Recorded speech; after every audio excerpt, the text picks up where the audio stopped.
मेरे पिता से जो थोड़ा बहुत प्यार मिलता भी था वो भी एक दिन अचानक से खत्म हो गया, क्योंकि वो भी उन लोगों को अकेला छोड़कर चले गए। जब तक जून ये सब समझ पाती तब तक उनका बचपन धोखे, दुख और तकलीफ में गुजर चुका था। अब वो फिल्मों में काम करने के लिए आई, लेकिन इतने घाव जिसके जीवन में होते हैं वो बुरी तरह टूट कर बिखर जाता है और कमजोर होता है। जून के भी शुरुआती दिन कुछ ऐसे ही बीते, लेकिन उनमें खुद को बेहतर बनाने की एक इच्छा थी, एक लालसा थी। वो जब भी काम करती पूरी मेहनत और शिद्दत से करती। एक पिता की कमी उन्हें हमेशा खलती थी और शायद यही कारण था कि वो जब भी किसी फिल्म निर्देशक के साथ काम करती तो उन्हें अपना पिता समझकर अपने काम को इतना अच्छा करने की कोशिश करती कि उनसे एक भावनात्मक तौर पर वो जुड़ जाती। बाकियों की तरह वो अपने आप को कुछ और दिखाने की कोशिश नहीं करती, बल्कि उनमें अपने साथ हुए अन्याय और बुरे बर्ताव को दिखाने और लोगों के समक्ष रखने की हिम्मत थी। उनके जैसी सभी महिलाएं उनके किरदारों से खुद को जोड़ पाती और यहीं से उनकी सफलता की शुरुआत हुई। जिस दिन हम खुद को जैसे हैं वैसे ही स्वीकारते हैं, बस ठीक इसके बाद हमारे लिए खुद को बदलना और बेहतर बनाना आसान हो जाता है। लेखक के अनुसार अगर आप खुद को लोगों के बीच लाना चाहते हैं और उनके मन में आपको जानने और समझने की एक इच्छा है, तो गलत तरीकों से कोशिश करने से बेहतर है कि आप 3 ऐसी चीजें करें जिनसे लोग अपने आप आपकी ओर खींचे चले आए। ये इसलिए जरूरी है क्योंकि आज भीड़ इतनी बढ़ चुकी है, आबादी इतनी ज्यादा हो गई है कि आपकी आवाज कहीं न कहीं डूब चुकी है। इतने सारे लोग जो अपनी बात कहते हैं, तो उनमें खुद को सुनाने की कोई तो ऐसी समझ और तकनीक होनी चाहिए जिससे आप खुद को उस भीड़ से अलग रख सकें। ऐसे में ज्यादा जरूरी है कि आप थोड़ा सा अपने व्यवहार को समझना मुश्किल बनाएं, या यूं कहें कि सबके लिए इतने प्रस्तुत न रहें कि वो आपको हल्के में लेने लगे। हम इंसानों में एक सिंड्रोम होता है जिसके अनुसार हम कभी भी आसानी से मिलने वाले या जो हमारे पास है उस चीज से खुश ना रहने वाले होते हैं। तो अगर हम खुद थोड़ा ऐसे ही बनने की कोशिश करें तो हम अपने आप को बेहतर पेश कर पाएंगे।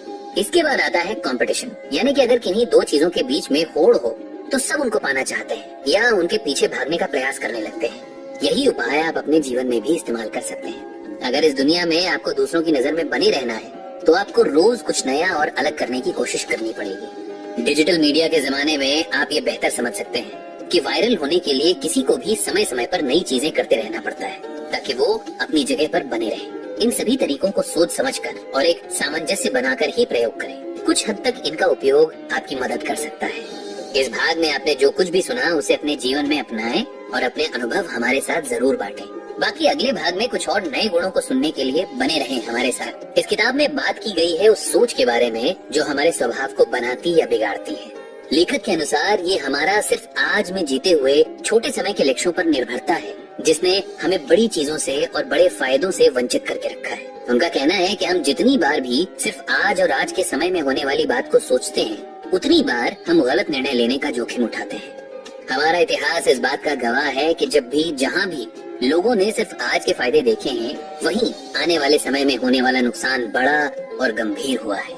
इसके कुछ कारण भी हैं जिनकी वजह से हम इंसान आज भी बड़े उद्देश्यों के प्रति नासमझ और अनजान रहते हैं। लेखक रोम में हुए सबसे बड़े राजनीतिक हादसे की बात करते हुए कहते हैं कि जूलियस सीजर को रास्ते से हटाने के लिए ऑक्टेवियस, सीजर के भतीजे और बाकी सेनेटर्स ने मिलकर लोगों के मन में ये शक पैदा किया कि वो रिपब्लिक व्यवस्था को तानाशाही में बदल देगा। लोग भी इस बात को बिना सोचे विचारे मान गए और सीजर को बीच सेनेट मौत के घाट उतार दिया गया। कुछ समय बाद जब ऑक्टेवियस ने राजगद्दी संभाली तब उसने खुद तानाशाही का राज्य स्थापित कर दिया। तब वहाँ की जनता अपने साथ हुए धोखे को समझ पाई और साथ में ये भी पता चला कि सीजर कभी भी रिपब्लिक व्यवस्था के खिलाफ नहीं था। इस सब में जो नुकसान हुआ वो समझना आसान है, लेकिन इस तरह के बिना सोच विचार के किए हुए फैसले व्यक्ति की कभी भी मदद नहीं करते। अगर रोम के लोगों ने कुछ समय के लिए सभी बातों और हालातों को देखा और समझा होता और बाकियों की बातों पर आंख बंद करके विश्वास ना किया होता तो शायद वो दिन नहीं आता। इससे बचने के लिए लेखक ने बताया है कि हम सभी बातों को सिर्फ एक ही नजरिए से देखते हैं। जैसे रिपब्लिक स्थापित रखने के लिए सीजर को मारना और उसके बाद ऑक्टेवियस का राजगद्दी संभालना, और लोगों के हिसाब से ये एक उपाय था जो वर्तमान में सब कुछ ठीक कर सकता था। पर जो हम भूल जाते हैं वो ये कि एक काम से दूसरा और दूसरे से तीसरा सब एक चेन में जुड़े हुए हैं।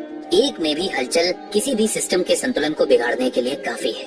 आज की बात कल पर जरूर असर डालेगी, क्योंकि सिर्फ हम ही नहीं बल्कि हमारे आसपास हर कोई एक अलग जटिल बुद्धि और सोच के साथ रहता है। एक और वजह है जिसको सुनकर हम सोचने पर मजबूर हो जाएंगे कि क्या जिस जंग को हम लड़ रहे हैं वो उस काबिल है भी या नहीं। लेखक कहते हैं कि हम रोज अपनी अलग लड़ाई लड़ते हैं जिस वजह से अपने बड़े और असल लक्ष्य से हम एक कदम और दूर हो जाते हैं। इन सब समस्याओं के पीछे अपनी ऊर्जा बर्बाद करना सच में व्यर्थ है।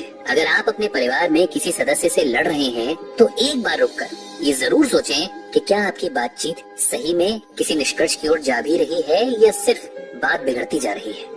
एक बार जब आप अपने आप से ये सवाल कर लेते हैं तब आपके अंदर उस लड़ाई का हिस्सा बनने की इच्छा खत्म हो जाती है और आप अपने उद्देश्य को एक बार फिर से बेहतर देख और समझ पाते हैं। अगला कारण है वो जिसमें हम पल पल की खबर लेने में इतने व्यस्त हो जाते हैं कि आज में ही रह जाते हैं और उलझ जाते हैं।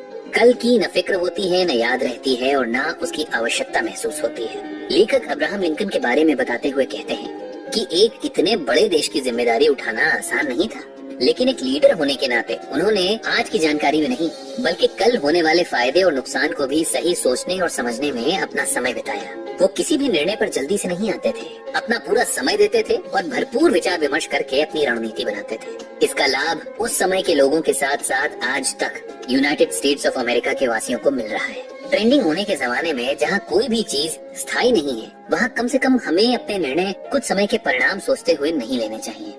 तुरंत एक्शन लेना कभी भी सही नहीं होता जब तक बहुत ही ज्यादा जरूरी न हो जाए। कई बार रुककर समझते हुए बातों को करने और संभालने की जरूरत होती है। इसके बाद आती है बारी जरूरत से ज्यादा जानकारी की। हम आज जिस युग में हैं, ये आधुनिक होने के साथ साथ जानकारियों से भरा है। हर कोई डेटा के पीछे भाग रहा है, लेकिन कोई भी ये नहीं समझता कि इतनी जानकारी से सिर्फ हम अपने रास्ते से भटकते हैं और कुछ नहीं। कोई भी आगे बढ़ने के लिए अगर अपने आज की इन छोटी छोटी जानकारियों में ही फंसा रहेगा तो वो आगे के लिए कभी भी तैयार नहीं हो पाएगा। इसलिए जरूरी है कि सिर्फ उतनी ही जानकारी के पीछे भागें जो जरूरी है। अगर आप हर तरह से अपने दिमाग को भर लेंगे तो उसके पास मिली जानकारी को प्रोसेस करने का समय और शक्ति नहीं रहेगी। इस भाग में हमने जाना कि कैसे जो लोग सिर्फ मौजूदा हालात में फंसे रह जाते हैं वो कभी आगे नहीं बढ़ पाते। वैसे आपको इस भाग से क्या समझ आया, कमेंट सेक्शन में हमें जरूर बताएं। और सुनते, हर किसी को अपनी बात मनवाना और अपना काम निकलवाना एक मुश्किल सी बात लगती है, पर जरूरत भी इसकी सबसे ज्यादा पड़ती है। अब काम चाहे घर पे भाई बहनों से पानी की बोतल मंगवाने का हो या बॉस से अप्रेजल करवाने का। बाद में हमने सुने कुछ ऐसे कारण जिनकी वजह से हम कई बार अपने बड़े लक्ष्यों तक पहुंचने से पहले ही रास्ता भटक जाते हैं। लेकिन इस भाग में लेखक ने बताया है कि किस तरह से हम सामने वाले के मन में झांक कर उसकी मानसिकता को समझ सकते हैं और उसके बाद अपनी बात को कैसे उस तक पहुंचाना है ये तय कर सकते हैं। एक कहावत के अनुसार अधिक सुनना और कम बोलना एक अच्छी आदत है, लेकिन लेखक इसका खंडन करते हुए कहते हैं कि जब हम दूसरों से बात करते हैं तब हमारे पास एक मौका होता है उनके मन को टटोलने का, उसे समझकर अपनी बातों को उसके हिसाब से रखने का, और न सिर्फ बात को रखना बल्कि उसे मनवाने का। कुछ ऐसी तरकीबें हैं जिनको आप अपने जीवन में उपयोग करके खुद फर्क देख सकते हैं। पहली तरकीब है लोगों को ध्यान और गंभीरता से सुनना। इसका मतलब ये बिल्कुल नहीं है कि आप पूरी बातचीत में सिर्फ चुप रहकर सुने, बल्कि जरूरी ये है कि आप सामने वाले की बात और उसके नॉन वर्बल हाव भाव को भी देखें और समझें। कई लोग शुरुआत में ऐसे लगते हैं जिनको बात करना पसंद ना हो या वो मस्ती मजाक करना पसंद नहीं करते, लेकिन जब आप उनसे एक बार बात करना शुरू करते हैं तब कुछ ऐसे विषय आते हैं जिन पर वो खुलकर बात करते हैं, हंसते हैं और मुस्कुराते हैं। वो चाहे बचपन की बातें हों या कुछ और, इन सब से हम सामने वाले की विचारधारा और बाकी सोच को गहराई से समझ सकते हैं। और एक बार अगर वो आपके साथ बातचीत में सरल और सहज महसूस करने लगे तब बस आप उनसे कोई भी बात आराम से कर सकते हैं और उनके मन पर एक प्रभाव बना सकते हैं। इसके बाद बारी आती है लोगों के मूड को समझने की। अक्सर हर कोई एक जैसे मूड या मिजाज का नहीं होता। इस पर सिर्फ किसी एक चीज का असर नहीं होता, बल्कि दिन भर की बातें और हालात बहुत हद तक किसी व्यक्ति को चिड़चिड़ा, जिद्दी या गुस्से वाला बना सकते हैं। ऐसे में अपनी बात करना या मनवाना तो असंभव हो सकता है। इसके लिए उपाय ये है कि हम सामने वाले को बदलने की जगह उसे उसी तरह अपनाएं। साथ ही आपकी अपनी ऊर्जा और मूड भी दूसरों को आपके बिना कहे बहुत कुछ कह जाता है।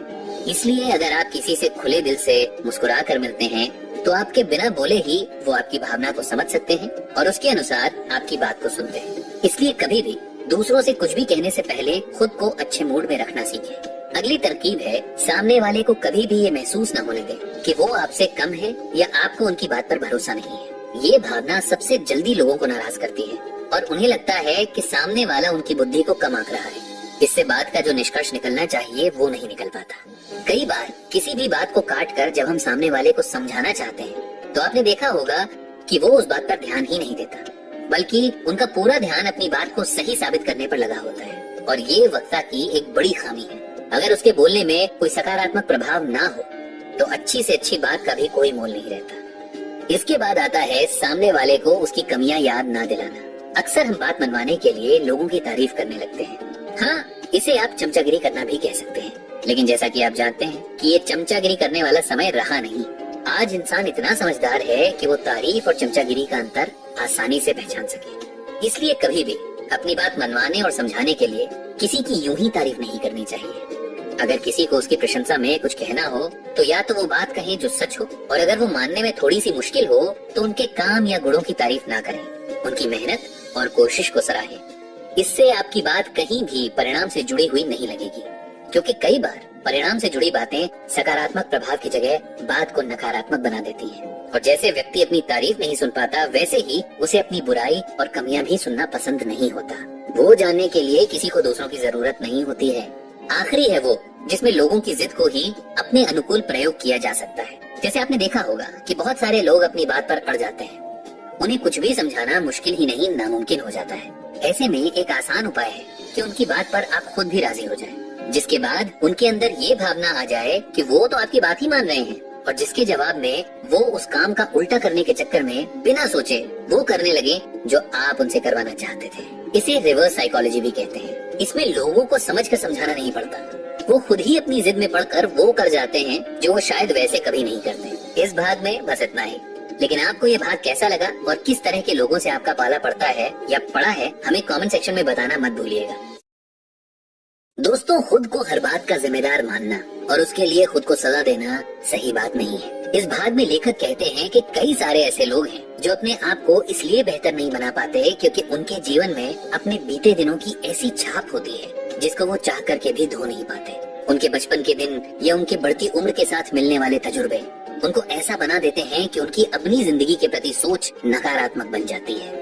इस तरह के लोग न सिर्फ अपना बल्कि अपने से जुड़े हर एक व्यक्ति का तिरस्कार करते हैं और उनको इस हद तक त्रस्त कर देते हैं कि वो अंत में अकेले ही रह जाते हैं। इस तरह के स्वभाव कैसे और कौन से होते हैं, अब इनको जान लेते हैं। सबसे पहले होता है नकारात्मक स्वभाव। इसमें व्यक्ति हर बात पर एक नकारात्मक दृष्टिकोण बना लेता है और न ही उसे कोई भी बात या व्यक्ति अच्छा और सकारात्मक लगता है। वो हर बात को अपने अलग और संकुचित नजरिए का शिकार बना देता है, जिसकी वजह से उसके अंदर से कोई भी अच्छी भावना आती ही नहीं, और जो भी उसके आसपास होते हैं वो भी ज़्यादत से परेशान होने लगते हैं। अगर आपको लगता है कि आपके आसपास कोई भी व्यक्ति ये व्यवहार करता है तो उससे दूरी बनाना ही समझदारी है। इसके बाद आते हैं होस्टाइल एटीट्यूड पर।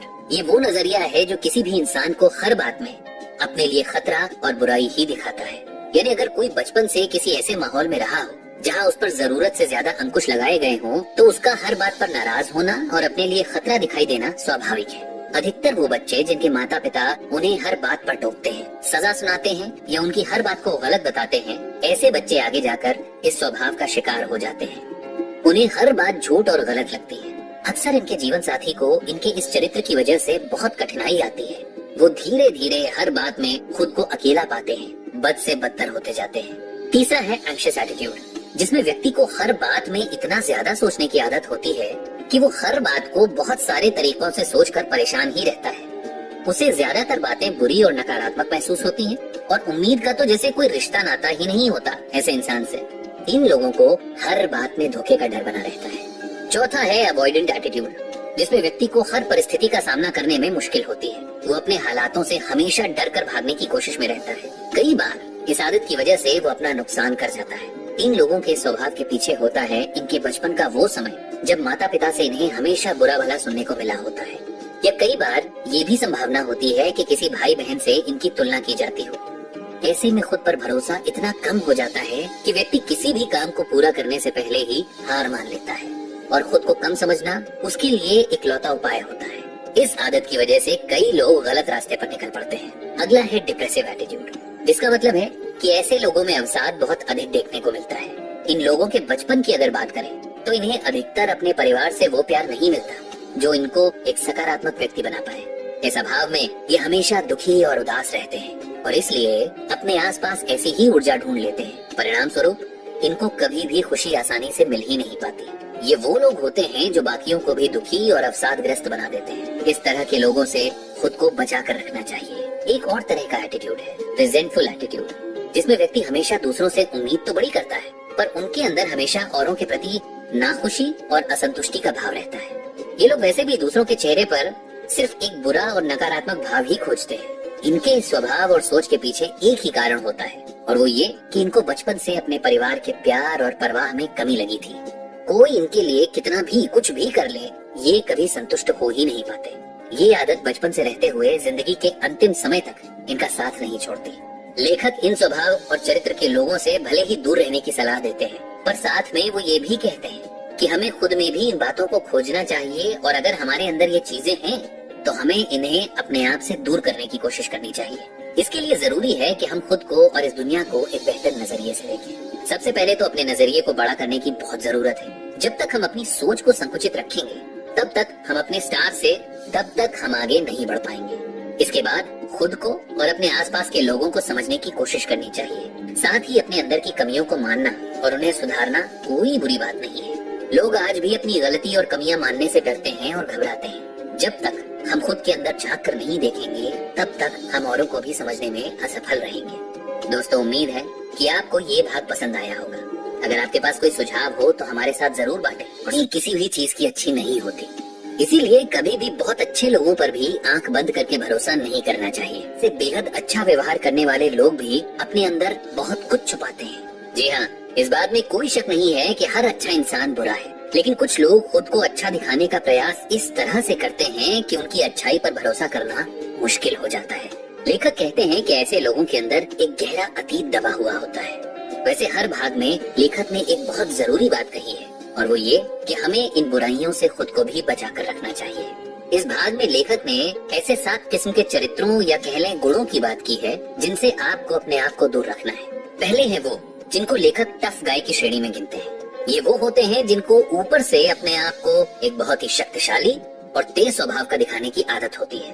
अक्सर ये ही वो लोग होते हैं जो मर्द को दर्द नहीं होता वाली बात को आंख बंद करके मानते हैं। पर अगर इनके इस व्यवहार के पीछे छुपा सच जानने की कोशिश की जाए तो पता चलेगा कि ये अंदर से बेहद नर्म और भावुक होते हैं। लेकिन अगर कभी किसी के सामने अपने इस रूप में आ जाएं, तो ये डर जाते हैं और अपने पुराने स्वभाव को दिखाने की ही कोशिश करते हैं। दूसरे हैं वो जिनको लेखक सेंट बुलाते हैं। ये वो होते हैं जिनको हमेशा से अच्छाई का दिखावा करना पसंद होता है, पर इनके अंदर दूसरों के प्रति ऐसी कोई भावना वास्तविकता में होती ही नहीं है। इन लोगों में ताकत और सत्ता का एक अलग नशा होता है, मगर ये सच दुनिया के सामने आने नहीं देते और इसलिए हमेशा एक अच्छाई का मुखौटा पहने रहते हैं। इसके बाद आते हैं पैसिव चार्मर्स, जिनके अंदर एक अलग सी कोशिश होती है। ये जहाँ जाते हैं पहले सबको अपने माया जाल में फंसा लेते हैं। हमेशा हंसते मुस्कुराते और दूसरों की मदद के लिए तैयार दिखने वाले ये लोग कुछ वक्त बाद अपनी असलियत दिखाते हैं। जब आपको ये पता चलता है कि कैसे ये आपकी बुराई करते हैं और आपके बारे में बुरा बोलते हैं और सोचते हैं, तो आपको झटका लगता है। इनके इस स्वभाव से इनको पहचानना मुश्किल तो है, पर अगर आप कुछ बातों पर शुरू से ध्यान दें तो आपको इनके बारे में कुछ अंदाजा जरूर हो सकता है। अगला नंबर है फैनेटिक्स का, जो किसी भी हाल में बड़ी बड़ी बातें करके दुनिया में बदलाव लाने की बात करते हैं, लेकिन असल में ये अपनी खामियों और कमियों को छुपाने की कोशिश करते रहते हैं। इसके बाद आते हैं रिजिड रैशनलिस्ट। ये वो लोग होते हैं जो किसी एक विचारधारा को अपना लेते हैं और इसके बाद इससे किसी भी तरह से पीछे नहीं हटना चाहते। ये स्वभाव से देखने में तो बहुत आदर्शवादी लगते हैं, लेकिन इनके पीछे की असलियत ये होती है कि ये इन आदर्शों से कोसों दूर होते हैं। औरों का मजाक उड़ाने और उन्हें परेशान देखने की एक अलग लालसा होती है इनमें। अब बात करते हैं स्नॉब की। ये वो लोग होते हैं जो अपने आप को बहुत पारंगत और पहुंचा हुआ दिखाने की कोशिश करते हैं, लेकिन इनमें ये सारे गुण सिर्फ दिखावे और तारीफ के लिए होते हैं। इनकी जानकारी का स्रोत इनका काम होता है और ये उसे बढ़ा चढ़ा कर दिखाने की कोशिश में औरों को कम समझने की भूल किया करते हैं। इसलिए इन जैसे लोगों से अपने आप की तुलना कभी न करें। आखिरी में आते हैं द एक्सट्रीम एंटरप्रेन्योर्स, जिनको काम की जगह देखकर ऐसा लगता है कि जैसे ये अपने काम में बहुत निपुण हैं। लेकिन सच ये है कि ये भी सिर्फ काम और उससे जुड़ी बातों की अधिक जानकारी को इसलिए लोगों के सामने प्रदर्शित करते हैं क्योंकि वो अपनी कमियों को इस मेहनती और जानकारी से भरे हुए व्यक्ति के पीछे छुपाना चाहते हैं। इन सब के बाद लेखक हमें खुद इन अवगुणों से दूर रहने के लिए कुछ अनोखे साधन बताते हैं, जिनमें से एक है खुद को पहले पहचानना। यानी आप जैसे हैं उसमें आपके अंदर क्या दोष है, इसके लिए खुद को टटोल कर देखिए। इसके बाद खुद जैसे हैं उसको वैसे ही स्वीकार करना हम इंसानों के लिए एक बहुत बड़ी चुनौती होती है। ऐसे में खुद को बिना किसी बुरे भाव के मन से स्वीकार करें। अपने अच्छे बुरे को साथ लेकर चलना शुरू करें। जब आप खुद को जान लेते हैं तो अपने अंदर सुधार करना आसान हो जाता है। इसके बाद अपने अंदर के विकार को समझने और उससे होने वाले किसी भी अच्छे प्रभाव की गुंजाइश को ढूंढिए। इसका एक सटीक उदाहरण है अल्बर्ट आइंस्टाइन, जिन्होंने अपनी एक थ्योरी ऑफ रिलेटिविटी को अपने सपने में देखा था, जिसको सच करने में अपनी जी जान लगा दी। इसके बाद है खुद को जैसे हैं वैसे ही दुनिया के सामने प्रस्तुत करना।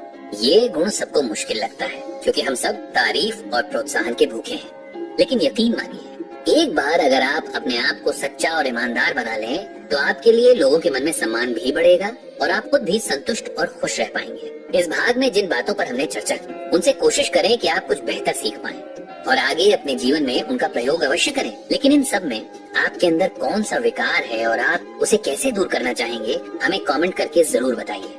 आपके जवाब का हमें इंतजार रहेगा। बाकी इस चर्चा को आगे सुनने के लिए सुनते रहिए। एक बात बताइए, क्या आप मानते हैं कि वाकई में नजर लगती है? इस भाग को सुनने के बाद आपको इस बात के पीछे का राज पता चल जाएगा। आइए सुनते हैं the laws of human nature की। इस भाग में बात हो रही है जलन की भावना की। जलन वो भावना है जिसके बारे में हम सब जानते हैं और इसे कहीं न कहीं हम सबने महसूस भी किया है। वैसे ये तो वो बात है जो हम ऊपर ऊपर से समझते हैं, लेकिन क्या आप जानते हैं कि ये कितनी तरह से आपकी तरफ दिखाई जाती है? ये बिल्कुल सच है कि लोग जलन से भुगतते हैं, और ऐसा इसलिए क्योंकि एक दूसरे की सफलता और खुशी इंसान को कमजोर करती है। वो जो खुद नहीं पा सकते उसे देखकर सामने वाले से जलन, ईर्ष्या और कुढ़ना कोई असंभव बात नहीं है। लेकिन कई ऐसी बातें होती हैं जिन्हें हम वैसे तो नजरअंदाज करते हैं, पर लेखक के अनुसार हमारा ये जानना भी जरूरी है कि जलन के चलते लोगों का या हमारा अपना व्यवहार किस प्रकार सामने आता है। जैसे पहला है लोगों की आंख। सुनने में थोड़ा अजीब सा लगता है, पर यकीन मानिए ये आपके सामने होता है। कुछ 3 सेकंड तक अगर आप किसी के चेहरे को देखें तो उसकी आंखों में आपको बदलाव नजर आएगा और उसकी नाक भी फूली हुई लगेगी। चेहरे पर एक खिंचाव दिखाई देगा और उसके तुरंत बाद वो इंसान आपको एक दिखावे वाली हंसी भी दिखाएगा। अब इतना देखकर तो कोई भी समझ सकता है कि ये भाव जलन की ओर इशारा करते हैं। इसलिए अपने देखने की आदत को थोड़ा और मजबूत करना जरूरी है। इसके बाद आते हैं वो लोग जो जलन में ऐसी बातें सीधा बोलते हैं जिससे आपको बुरा लगे। ये इसलिए आपसे आपकी गलतियां या कमियां नहीं बताते ताकि कहीं आप इनमें सुधार न कर लें, बल्कि इनका उद्देश्य ये होता है कि आपकी कमी जग जाहिर हो जाए और सबके सामने आपका मजाक बने ताकि आपको नीचा दिखाया जा सके। और इसलिए इनकी बातें भी तीर की तरह तेज होती हैं और उनमें कटाक्ष के अंश दिखाई देते हैं। पीठ पीछे बुराई करने वाले लोग न सिर्फ बुरे लगते हैं बल्कि ये भी बहुत ज्यादा जलन की भावना से पीड़ित होते हैं। इनकी ये कमजोरी होती है कि ये सामने कुछ भी कह पाने की हिम्मत नहीं रखते। इसीलिए लोगों के पीठ पीछे जाकर उनकी बातें करना और उनके बारे में बुरा भला कहना इनके लिए जलन की भावना को कम करने का या हल्का करने का एक उपाय होता है। कुछ लोग ऐसे भी होते हैं जो कभी आपकी बहुत तारीफ करते हैं, आपसे बड़ी दोस्ती दिखाते हैं, लेकिन मौका मिलते ही आपका मजाक भी उड़ाते हैं और अपने हिसाब से बातें सिखाने पढ़ाने की कोशिश भी करते हैं। ये आदत कभी इनको आपके पास लेकर आती है और कभी आपसे दूर करने लगती है। अगले हैं वो जो तारीफ में भी व्यंग करके आपके काम को नीचा दिखाने की हर मुमकिन कोशिश करते हैं। इनकी तारीफ में छुपे अपशब्द अगर सुनने वाले को समझ आ जाएं, तो उसे दुख और तकलीफ से भर देते हैं। जरूरी है ऐसे टॉक्सिक लोगों से खुद को बचाया जाए और उनसे पहले से ही एक उचित दूरी बनाई जाए। लेखक को लगता है कि अगर आप खुद इस भावना का शिकार हो जाते हैं तो कभी भी खुद की तुलना दूसरों से ना करें। उनकी सफलता और उनकी मुश्किलें आपसे अलग होती हैं, पर उससे ज्यादा जरूरी बात ये जानना है कि आप हमेशा खुद से बड़े से ही अपनी तुलना क्यों करते हैं? क्या कभी अपने से कम की ओर नहीं देखना चाहिए? उन लोगों को देखकर आपको अपनी सफलता का भी एहसास होगा और आपके अंदर अपनी ही की हुई मेहनत से जो प्रेरणा मिलेगी उससे आप और आगे बढ़ने में सफल होंगे। कभी कभी कंपटीशन अच्छा होता है, लेकिन वो सिर्फ तब तक जब तक आपको नकारात्मक ना बना दे। कहीं भी ऐसी किसी भावना के होने से पहले रुक जाएं और सोचें कि कहीं जलन और द्वेष तो आप पर हावी नहीं हो रहा। देखिए, खुद को अच्छा समझने और मानने में कोई बुराई नहीं है, लेकिन ये भावना भी एक हद तक ही ठीक है। जैसे जब हम इस भावना का शिकार हो जाते हैं तब हमें अपनी छोटी सी बात और सफलता बहुत बड़ी लगती है। किसी की भी कोई बात या कोई सुझाव हमें अच्छा नहीं लगता। ऐसे में अपनी हर बात के प्रति एक बचाव की भावना आने लगती है, जिसे हम डिफेंसिव होना भी कहते हैं। यही भावना व्यक्ति को सच्चाई से बहुत दूर ले जाती है कि सफलता का साथ भी ज्यादा दूर तक नहीं रहता है। इनको समझने और पहचानने के लिए जरूरी है कि हम किसी भी ऐसी भावना को देखें जिसमें हमें या दूसरों को कोई भी सुझाव या सुधार का आइडिया पसंद ना आए। मन में अपने लिए एक ऐसी राय बन जाए जिसके आगे किसी की भी कोई बात पसंद ना हो। और जब आपको ये पता चले तो इस भावना से खुद को बचाने के लिए खुद के काम की खुद ही निंदा करना सीखें। अपनी कमियां और बुराइयां खुद देखें और अपने किसी भी अच्छे काम को समाज से जोड़ें और उसके उत्थान के बारे में सोचें। जब भी कोई सफलता हमारी अकेले की होती है तब उसमें अहंकार आना स्वाभाविक होता है, लेकिन वही अगर वो दूसरों के हित और बाकी लोगों से जुड़ जाए तो उसके मायने ही बदल जाते हैं। इस भाग में बस इतना ही, बाकी अगले भाग में जानेंगे कुछ और पुराने व्यक्तिगत चरित्र। कभी भी अपने अंतर्मन की आवाज को अनसुना करना समझदारी की बात नहीं मानी जा सकती। इस भाग में लेखक ने बताया है कि कैसे कई लोग अपने जीवन में कुछ छोटी मगर विशेष बातों को नजरअंदाज करते हैं और उसका परिणाम ये होता है कि वो हमेशा अपने आप को दुखी और असंतुष्ट पाते हैं। इस पर आगे बात करते हुए लेखक कहते हैं कि अधिकतर दो तरह के लोग होते हैं। पहले वो जो एक उम्र के बाद अपने सभी तरह के निर्णय, चाहे करियर से जुड़े हों या निजी जीवन से, सब खुद ही तय करते हैं। उनके मन में कोई डर या शंका नहीं रहती। वो एक जगह से दूसरी जगह रोज उड़ान भरते रहते हैं। उनका मन एक जगह टिक कर नहीं रह पाता, जिसकी वजह से वो एक जगह रुक कर ना तो नौकरी कर पाते हैं और ना ही किसी भी रिश्ते में चल पाते हैं। इस तरह के लोगों के बारे में बताते हुए लेखक ये कहते हैं कि इस प्रवृत्ति के चलते कोई भी काम करना असंभव हो जाता है। कितने लोग इस तरह से जीवन जीते हुए दिशाहीन हो जाते हैं। ना उन्हें अपने मकसद की पहचान हो पाती है और ना ही वो लंबे समय तक किसी एक काम को लगन से पूरा कर पाते हैं। इस पहली प्रजाति से एकदम अलग होते हैं दूसरी प्रजाति वाले।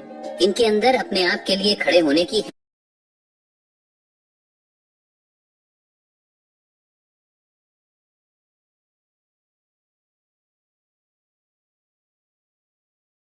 नहीं होती। बचपन से अपने माता पिता के सानिध्य में पलने वाले हर छोटे बड़े निर्णय के लिए उन पर या औरों पर ही निर्भर होते हैं।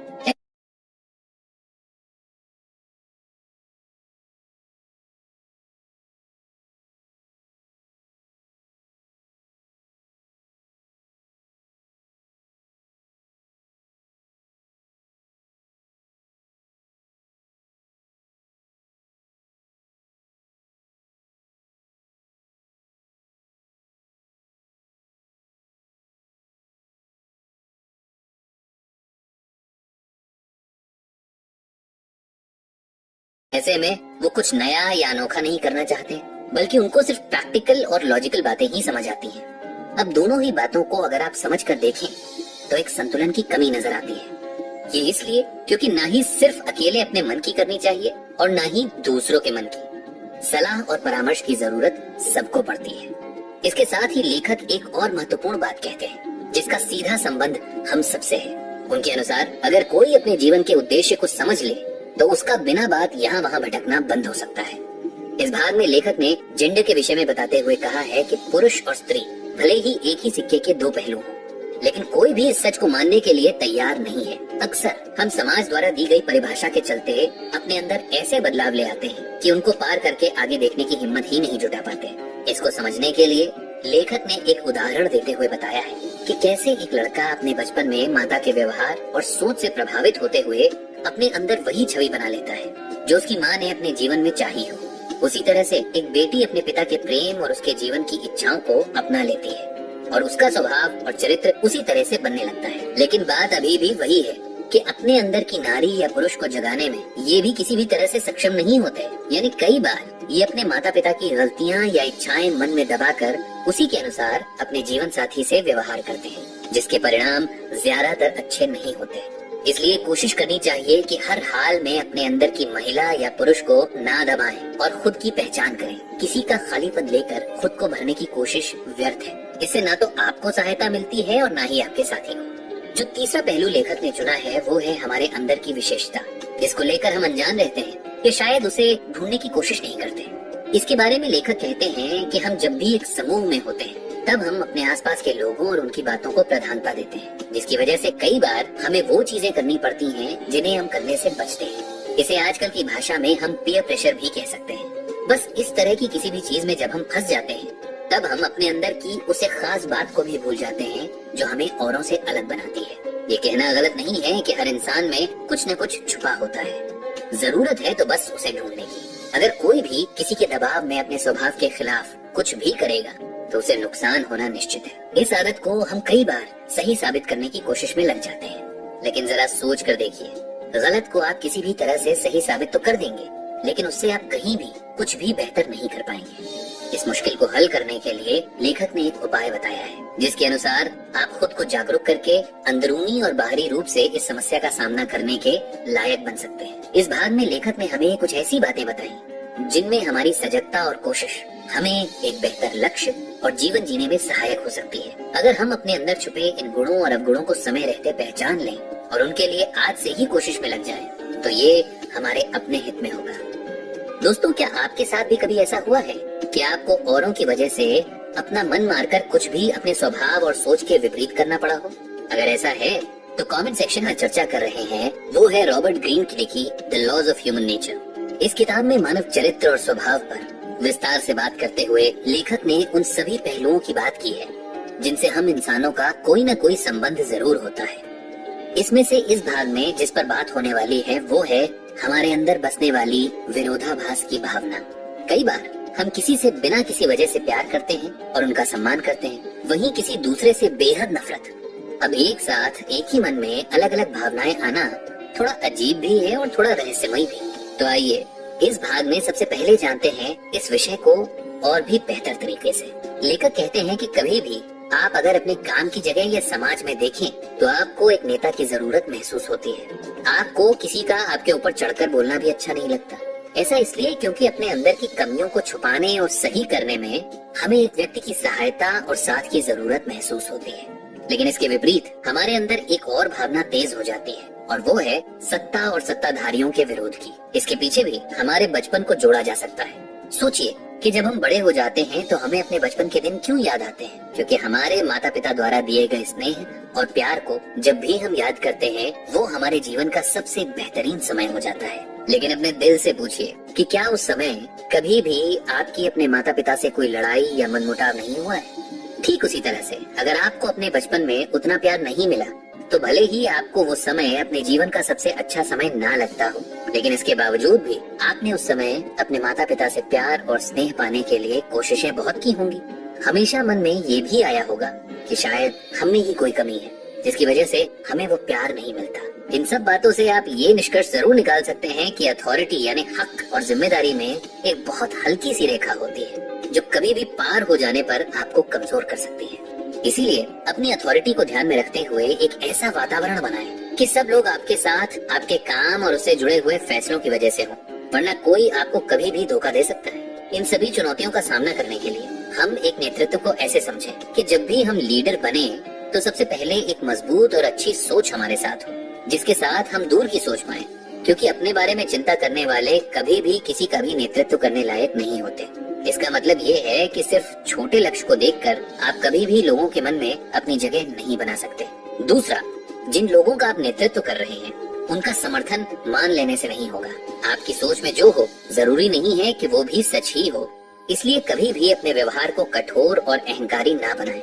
इससे आप अपने लोगों का साथ हमेशा के लिए खो सकते हैं। एक अच्छे नेता की सबसे बड़ी ताकत उसकी प्रजा होती है और अगर उसका भरोसा टूट जाए तो उस नेता की कोई भी जगह नहीं रह जाती। कई लोग अच्छे व्यवहार को कमजोर व्यवहार समझ लेते हैं। इसका मतलब ये है कि उनके निर्णय और उनकी ताकत सब लोगों के आचार विचार के साथ बदलते हैं, जिस कारण लोग उन्हें कभी भी गंभीरता से नहीं लेते।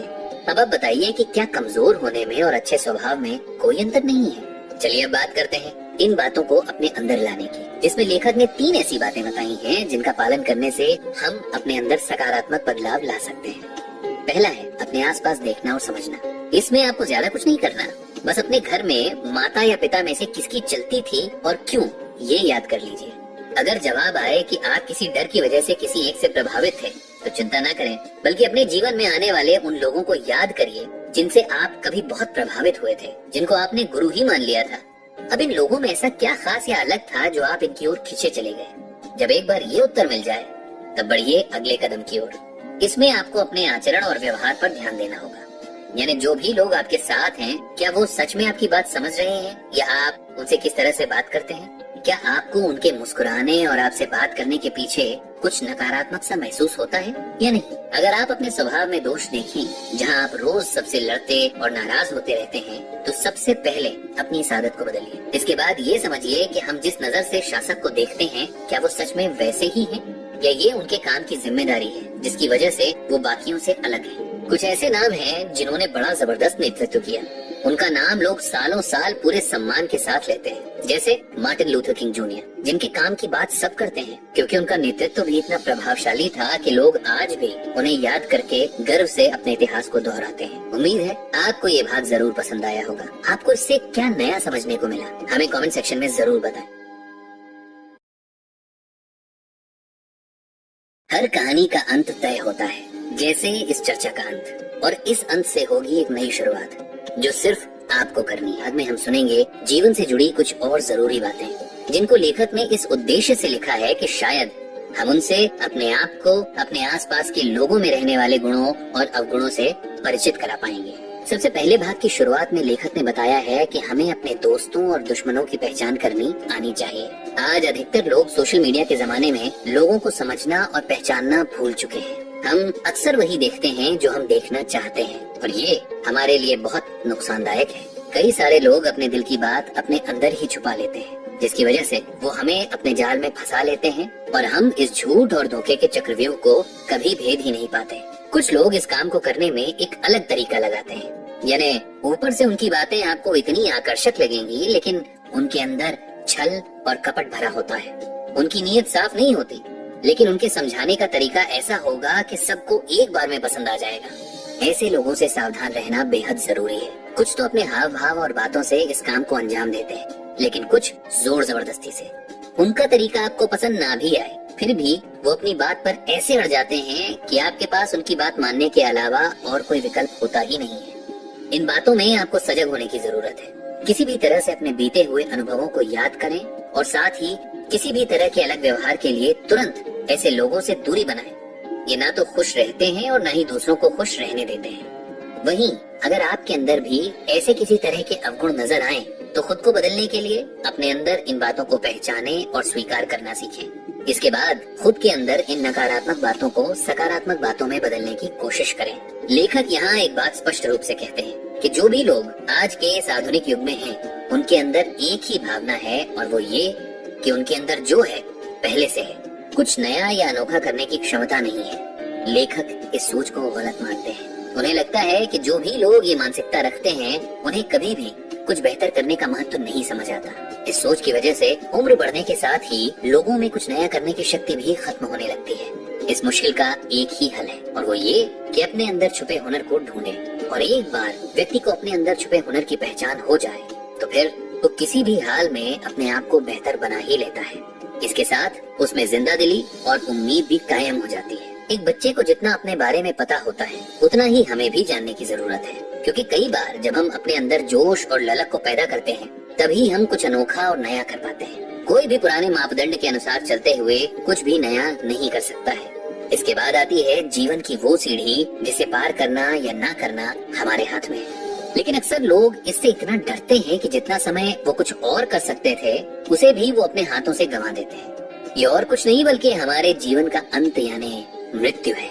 इस शब्द को बोलने में ही लोगों के मन में एक डर बैठ जाता है। कई तो इसे बोलना तक अशुभ समझते हैं, पर जो हम नहीं सोच पाते वो ये कि हर किसी को एक न एक दिन जाना है, और इसलिए इससे बचना तो मुश्किल ही नहीं, नामुमकिन है। हाँ, अगर कोई चाहे कि वो इसे किसी और नजरिए से देखे तो उसे अपने जीवन का महत्व समझना होगा। हम डरते इसलिए हैं क्योंकि हम अपने जीवन के दिनों को कम होते देखते हैं, पर अगर वही हमारे लिए एक प्रेरणा का स्रोत बन जाए तो हम अपने जीवन की दिशा ही बदल सकते हैं। इसको ऐसे समझें कि हमारे पास हर एक दिन कुछ नया और बेहतर करने का मौका है। जो इस समय को बचाकर उसका सही प्रयोग करते हैं, वो जरूर सफल होते हैं और उन्हें मृत्यु का कोई भय नहीं होता। वहीं जिनके लिए सिर्फ मृत्यु ही एकमात्र विषय होता है, वो कभी चैन से जी ही नहीं पाते और उनके जीवन के दिन भी बिना कुछ किए बर्बाद हो जाते हैं। ऐसे में सच में अफसोस के सिवा कुछ हाथ नहीं आता। इस भाग में कही हर बात को ऐसे समझें कि आपको अपने जीवन में न तो नकारात्मकता की जरूरत है और न ही वैसी सोच की। हर पल एक नई कोशिश में लगाएं, अपने आप को समझाएं और खुद में भी जरूरी बदलाव जो करने हैं उन्हें लाने की कोशिश करते रहें। किसी भी दिन को व्यर्थ ना करें। आपका हर एक पल कीमती है और इसलिए इसे सिर्फ अपने लिए जिए और बुरी यादों को सिर्फ अनुभव के तौर पर याद रखें। उन्हें उनसे हर स्थिति की तुलना करके उसे खराब ना करें। बाकी इस भाग और चर्चा के बारे में अपनी राय हमारे साथ